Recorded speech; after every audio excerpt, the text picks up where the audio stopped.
ਧੰਨ Waheguru JIO.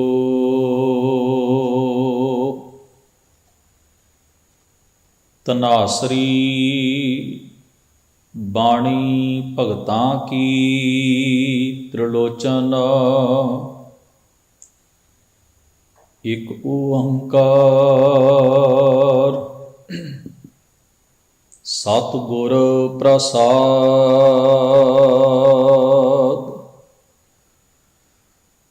Narayan ਨਿੰਦ sky ਭੂਲੀ ਗਵਾਰੀ।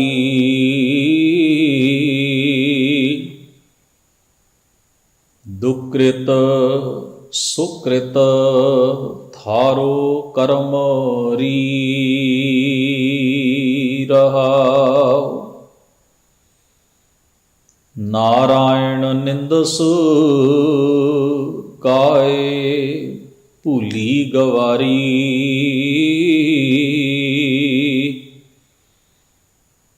ਦੁਕ੍ਰਿਤ ਸੁਕ੍ਰਿਤ ਥਾਰੋ ਕਰਮ ਰੀ ਰਹਾਉ। ਸ਼ੰਕਰਾ ਮਸਤਕ ਬਸਤਾ ਸੁਰਸਰੀ ਇਸ਼ਨਾਨ ਰੇ। ਕੋਲ ਜਨ ਮਧੇ ਮਿਲਿਓ ਸਾਰੰਗ ਪਾਨ ਰੇ। ਕਰਮ ਕਰ ਕਲੰਕ ਮਫੀਟਸ ਰੀ। ਵਿਸ਼ਵ ਕਾ ਦੀਪਕ ਸੁਆਮੀ ਤਾਚੇ ਰੇ ਸਵਾਰਥੀ। ਪੰਖੀ ਰਾਏ ਗਰੁੜ ਤਾਚੇ ਬਾਂਧਵਾ। ਕਰਮ ਕਰ ਅਰੁਣ ਪਿੰਗੁਲਾਰੀ। ਅਨਿਕ ਪਾਤਿਕ ਹਰਤਾ ਤ੍ਰਿਭਵਨ ਨਾਥ ਰੀ। ਤੀਰਥ ਤੀਰਥ ਭ੍ਰਮਤਾ ਲਹੈ ਨਾ ਪਾਰ ਰੀ। ਕਰਮ ਕਰ ਕਪਾਲ ਮਫੀਟਸ ਰੀ। ਅੰਮ੍ਰਿਤ ਸਸੀ ਧੇਨ ਲਛਮੀ। ਕਲਪਤਰ ਸਿਖਰ ਸੁਨਾਗਰ ਨਦੀ ਚੇ ਨਾਥੰ।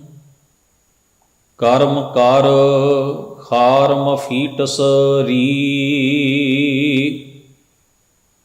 ਦਾਦੀ ਲੈ ਲੰਕਾ ਗੜ ਉਪਾੜੀ ਲੈ ਰਾਵਣ ਬਾਣ। ਸਾਲ ਬਿਸਾਲ ਆਣ ਤੋਕੀ ਲੈ ਹਰੀ। ਕਰਮ ਕਰ ਕਸ਼ੌਟੀ ਮਫੀਟਸ ਰੀ। ਪੂਰਬ ਲੋ ਕ੍ਰਿਤ ਕਰਮ ਨਾ ਮਿਟੈ ਰੀ ਘਰ ਗੇਹਣ। ਤਾਂ ਚੇ ਮੋਹਿ ਜਾਪੀਅਲੇ ਰਾਮ ਚੇ ਨਾਮ। ਬਦਤ ਤ੍ਰਿਲੋਚਨ ਰਾਮ ਜੀ। ਪੂਰਬ ਲੋ ਕ੍ਰਿਤ ਕਰਮ ਨਾ ਮਿਟੈ ਰੀ ਘਰ ਗੇਹਣ। ਤਾਂ ਚੇ ਮੋਹਿ ਜਾਪੀਅਲੇ ਰਾਮ ਚੇ ਨਾਮ। ਬਦਤ ਤ੍ਰਿਲੋਚਨ ਰਾਮ ਜੀ।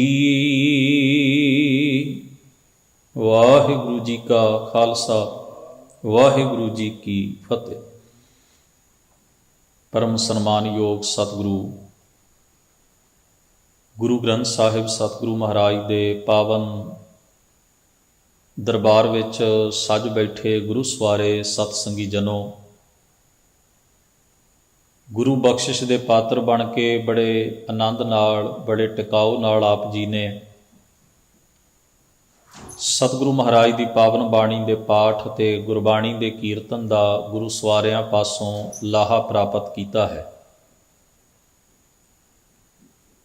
ਗੁਰੂ ਗ੍ਰੰਥ ਸਾਹਿਬ ਮਹਾਰਾਜ ਜੀ ਦੀ ਪਾਵਨ ਬਾਣੀ ਵਿੱਚ ਭਗਤ ਤ੍ਰਿਲੋਚਨ ਜੀ ਦੇ ਕੁੱਲ 4 ਸ਼ਬਦ ਤਿੰਨਾਂ ਰਾਗਾਂ ਵਿੱਚ ਦਰਜ ਹਨ। ਇੱਕ ਸ੍ਰੀ ਰਾਗ ਵਿੱਚ ਹੈ, 2 ਸ਼ਬਦ ਗੁਜਰੀ ਰਾਗ ਵਿੱਚ ਹਨ ਅਤੇ 1 ਸ਼ਬਦ ਧਨਾਸਰੀ ਰਾਗ ਵਿੱਚ ਹੈ।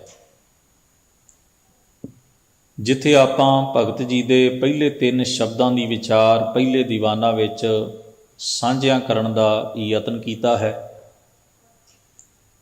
ਆਪ ਜੀ ਨੇ ਚੌਥੇ ਸ਼ਬਦ ਦਾ ਪਾਠ ਹੁਣੇ ਹੀ ਦਾਸ ਪਾਸੋਂ ਸੁਣਿਆ ਹੈ। ਗੁਰੂ ਗ੍ਰੰਥ ਸਾਹਿਬ ਜੀ ਦੇ ਅੰਕ ਨੰਬਰ 695 ਉੱਪਰ ਇਹ ਪਾਵਨ ਸ਼ਬਦ ਸੁਭਾਏਮਾਨ ਹੈ, ਦਰਜ ਹੈ। ਸ਼ਬਦ ਦਾ ਸਿਰਲੇਖ ਹੈ, ਧਨਾਸਰੀ ਬਾਣੀ ਭਗਤਾਂ ਕੀ ਤ੍ਰਿਲੋਚਨ।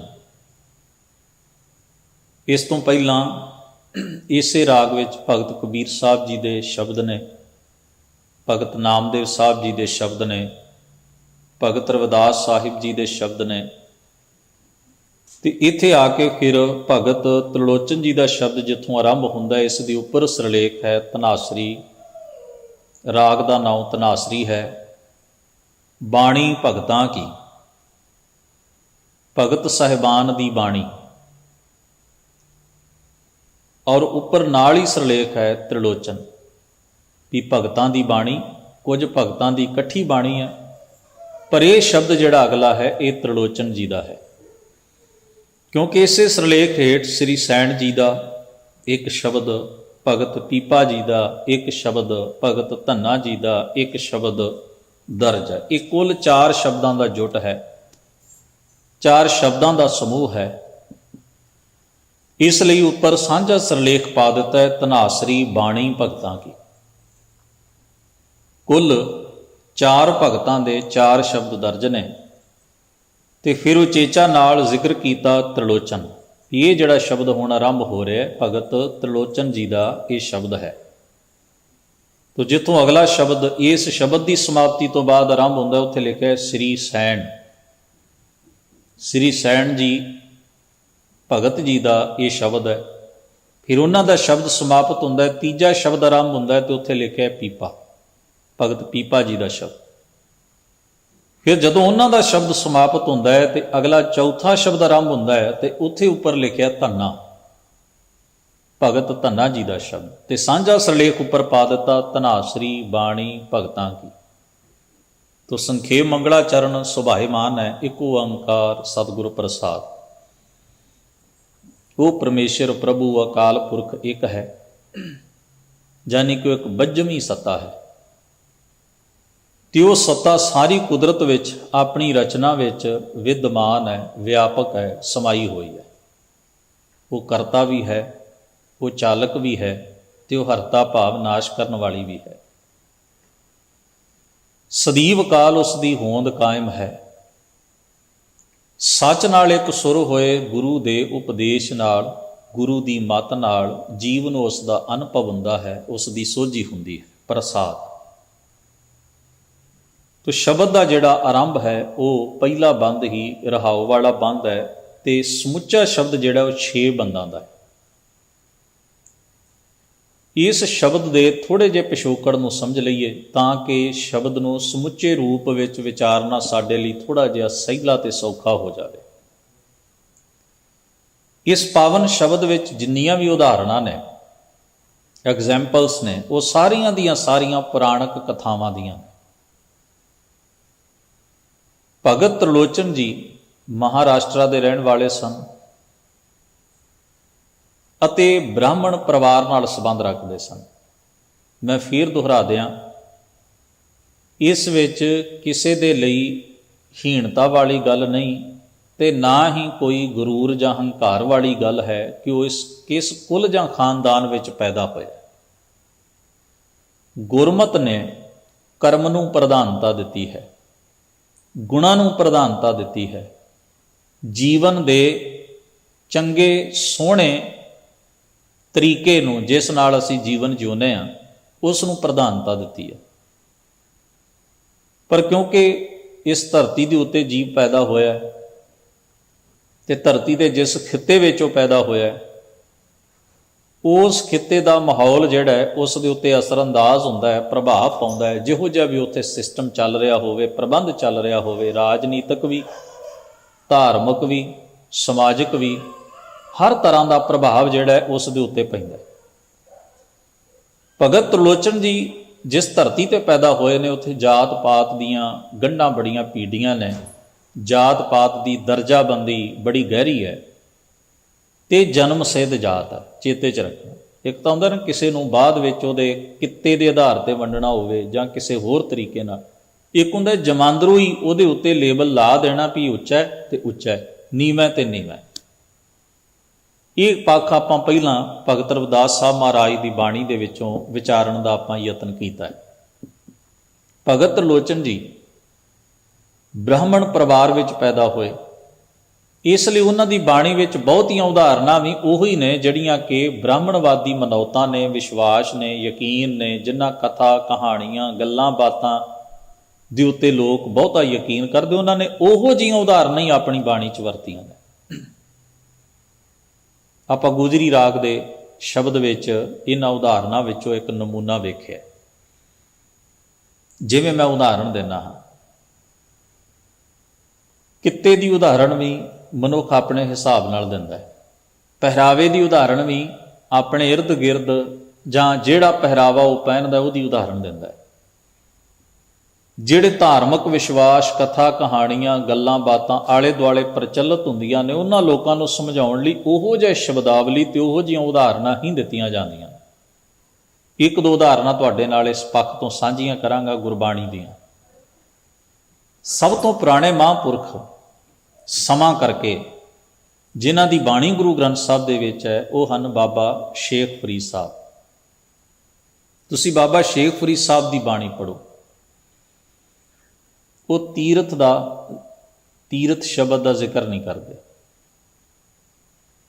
ਉਹ ਕਿਸੇ ਮੰਦਰ ਦੀ ਉਦਾਹਰਣ ਨਹੀਂ ਦਿੰਦੇ, ਉਹ ਕਿਸੇ ਵੇਦ ਦੀ, ਕਿਸੇ ਪੁਰਾਣ ਦਾ ਕੋਈ ਹਵਾਲਾ ਨਹੀਂ ਦਿੰਦੇ। ਉਹ ਜਿਹੜੀ ਸ਼ਬਦਾਵਲੀ ਵਰਤਦੇ ਨੇ, ਉਹ ਵਰਤਦੇ ਨੇ ਉਜੂ, ਜਿਹਨੂੰ ਕਿਹਾ ਜਾਂਦਾ ਹੈ ਮੂਲ ਵਿੱਚ ਵੁਜ਼ੂ ਕਰਨਾ, ਵੀ ਨਮਾਜ਼ ਪੜ੍ਹਨ ਜਾਣਾ ਹੈ ਤੇ ਨਮਾਜ਼ ਤੋਂ ਪਹਿਲਾਂ ਵੁਜ਼ੂ ਕਰਨਾ ਲਾਜ਼ਮੀ ਹੈ। ਸ਼ਰੀਅਤ ਦੇ ਕਾਇਦੇ ਮੁਤਾਬਕ ਵੁਜ਼ੂ ਕੀਤਾ ਜਾਂਦਾ ਹੈ, ਗੁਸਲ ਕੀਤਾ ਜਾਂਦਾ ਹੈ ਤੇ ਫਿਰ ਨਮਾਜ਼ ਲਈ ਨਮਾਜ਼ੀ ਜਿਹੜਾ ਉਹ ਆਪਣੇ ਆਪ ਨੂੰ ਤਿਆਰ ਕਰਦਾ ਹੈ। ਫਿਰ ਵੁਜ਼ੂ ਕਰਨ ਦੀ ਵੀ ਇੱਕ ਪ੍ਰੋਪਰ ਰੀਤ ਹੈ, ਇੱਕ ਤਰੀਕਾ ਹੈ। ਇਹ ਇੱਕ ਨਮਾਜ਼ੀ ਨੂੰ ਸਿਖਾਏ ਜਾਂਦੇ ਨੇ ਕਿ ਉਹਨੇ ਵੁਜ਼ੂ ਕਿਵੇਂ ਕਰਨਾ ਹੈ। ਫਿਰ ਮਸੀਤ ਵਿੱਚ ਜਾਣਾ, ਜਿਹਨੂੰ ਆਪਾਂ ਮਸਜਿਦ ਕਹਿੰਦੇ ਹਾਂ, ਮਸੀਤ ਦੇ ਵਿੱਚ ਜਾ ਕੇ ਨਮਾਜ਼ ਪੜ੍ਹਨੀ। ਹੁਣ ਇਹ ਉਦਾਹਰਨਾਂ ਸ਼ੇਖ ਫਰੀਦ ਸਾਹਿਬ ਆਪਣੀ ਬਾਣੀ 'ਚ ਦਿੰਦੇ ਨੇ। ਅਜ਼ਰਾਇਲ ਦੀ ਉਦਾਹਰਣ ਉਹ ਦਿੰਦੇ ਨੇ, ਜਿਹਨੂੰ ਆਪਣੇ ਸ਼ਬਦਾਂ ਵਿੱਚ ਕਹਿੰਦੇ ਮਲਕਲ ਮੌਤ ਜਾਂ ਆਵਸੀ ਸਭ ਦਰਵਾਜੇ ਭੰਨ। ਮਲਕਲ ਸ਼ਬਦ ਵਰਤਿਆ ਇਕੱਠਾ, ਪੰਜਾਬੀ 'ਚ ਗੱਲ ਕਹਿਣ ਦਾ ਅੰਦਾਜ਼ ਹੁੰਦਾ ਹੈ, ਪਰ ਅਸਲ ਸ਼ਬਦ ਕੀ ਜੇ ਉਹਨੂੰ ਧਿਆਨ ਨਾਲ ਪੜ੍ਹੀ ਤਾਂ ਮਲਕ ਉਲ ਮੌਤ,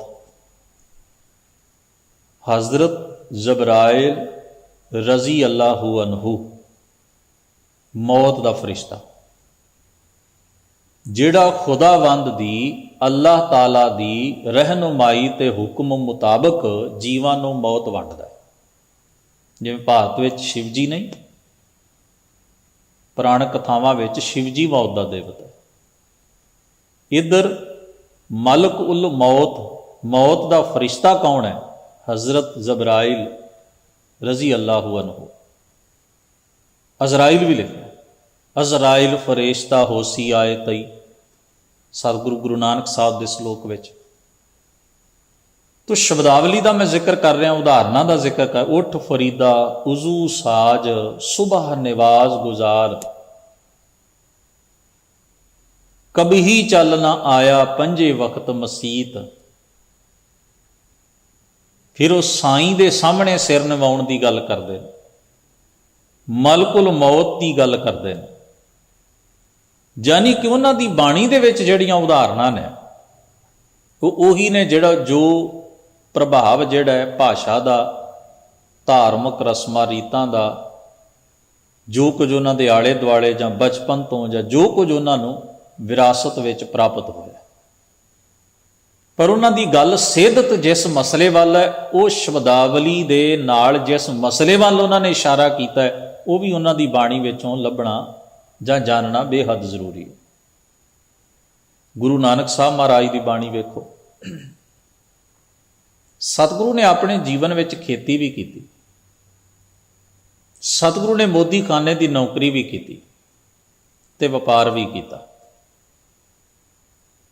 ਹੁਣ ਮੋਦੀ ਖਾਨੇ ਦੀ ਨੌਕਰੀ ਆਪਣੇ ਆਪ 'ਚ ਚਾਕਰੀ ਹੈ। ਚਾਕਰੀ ਦਾ ਮਤਲਬ ਹੁੰਦਾ ਨੌਕਰੀ ਕਰਨੀ, ਕਿਸੇ ਦੀ ਕਿਸੇ ਪੋਸਟ ਤੇ ਰਹਿ ਕੇ, ਕਿਸੇ ਦੇ ਅੰਡਰ ਰਹਿ ਕੇ ਤੇ ਕਿਸੇ ਦੇ ਉੱਪਰ ਰਹਿ ਕੇ ਇਸ ਤਰ੍ਹਾਂ ਨੌਕਰੀ ਕਰਨੀ।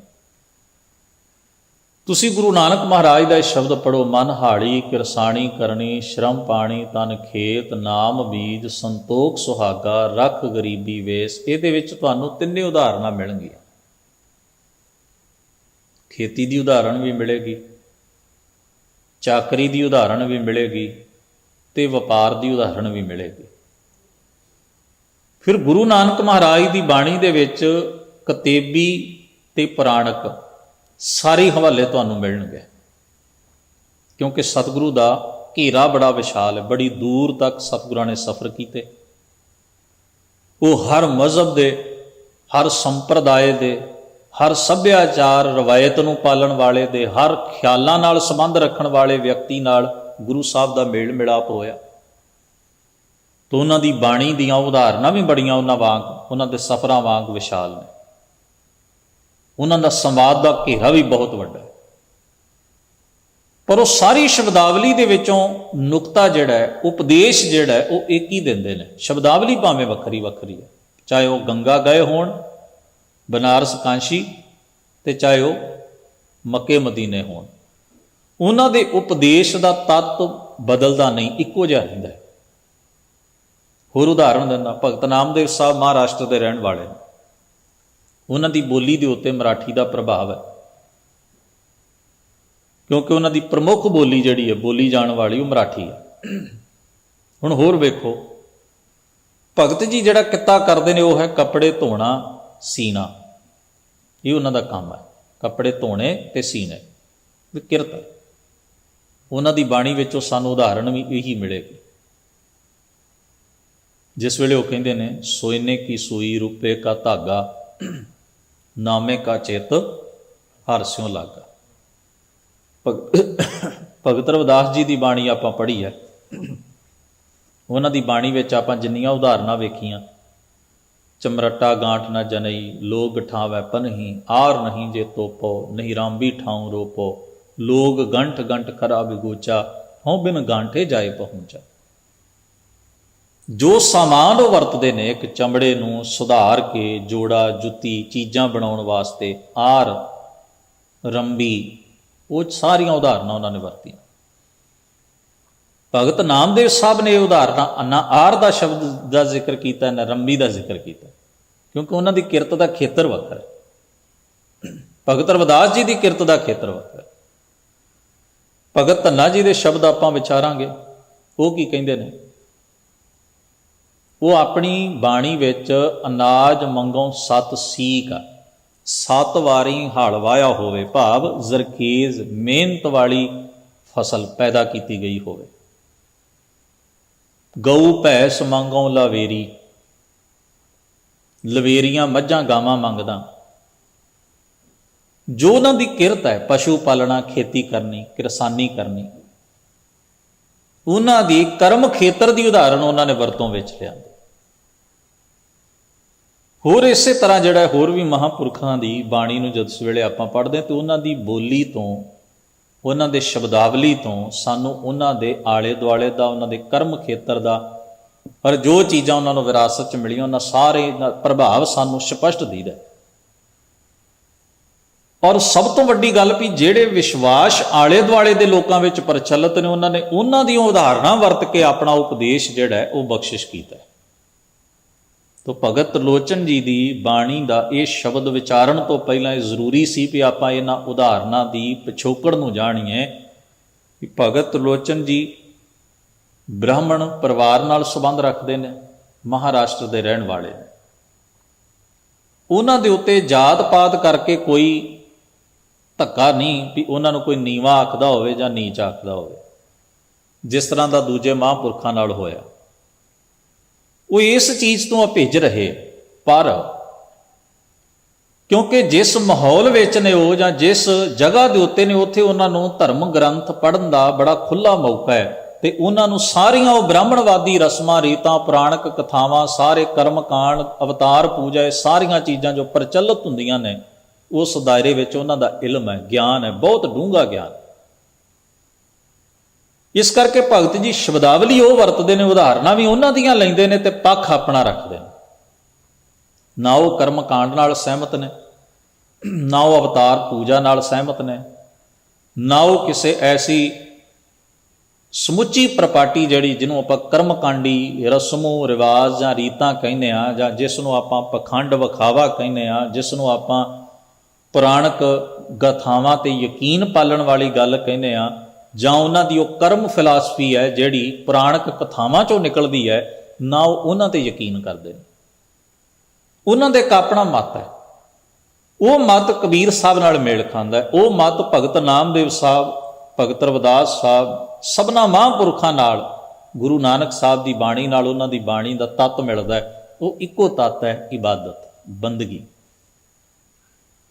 ਇਸ ਕਰਕੇ ਉਹਨਾਂ ਨੇ ਪੁਰਾਣਕ ਕਥਾਵਾਂ ਦੇ ਹਵਾਲੇ ਦਿੱਤੇ ਔਰ ਰਹਾਉ ਦੇ ਬੰਦ ਵਿੱਚ ਆਖਿਆ, ਨਾਰਾਇਣ ਨਿੰਦਸ ਕਾਏ। ਕਾਏ ਕਿਉਂ? ਨਾਰਾਇਣ ਪਰਮੇਸ਼ਰ ਨੂੰ, ਹੇ ਜਿੰਦੇ ਤੂੰ ਕਿਉਂ ਭੰਡਦੀ ਹੈ, ਕਿਉਂ ਨਿੰਦਦੀ ਹੈ? ਨਾਰਾਇਣ ਨਿੰਦਸ ਕਾਏ ਭੂਲੀ ਗਵਾਰੀ, ਹੇ ਭੁੱਲੜ ਮੂਰਖ ਜਿੰਦੇ। ਤੂੰ ਉਸ ਨਾਰਾਇਣ ਪਰਮੇਸ਼ਰ ਨੂੰ, ਸਿਰਜਣਹਾਰ ਨੂੰ, ਅਕਾਲ ਪੁਰਖ ਨੂੰ ਕਿਉਂ ਦੋਸ਼ ਦਿੰਦੀ, ਕਿਉਂ ਨਿੰਦਦੀ? ਕਾਹਤੋਂ ਨਿੰਦਦੀ ਹੈ?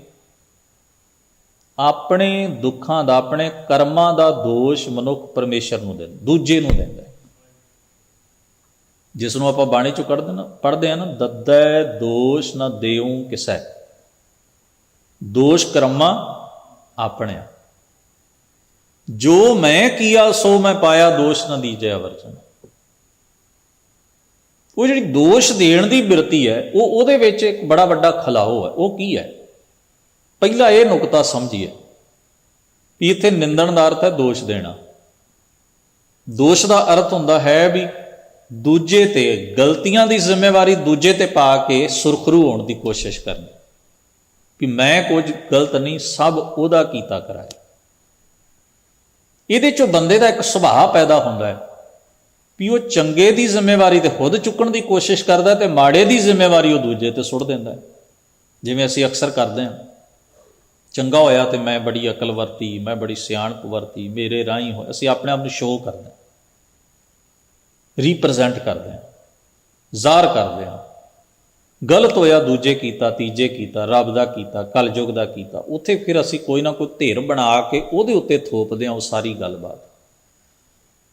ਉਸ ਚੀਜ਼ ਦੇ ਵਿੱਚੋਂ ਜਿਹੜਾ ਉਹ ਕੀ ਹੈ ਵੀ ਇੱਕ ਤਾਂ ਜ਼ਿੰਮੇਵਾਰੀ ਚੁੱਕਣ ਦੀ ਜਿਹੜੀ ਭਾਵਨਾ ਹੈ ਸਾਡੇ ਅੰਦਰੋਂ ਖਤਮ ਹੋ ਜਾਂਦੀ ਹੈ।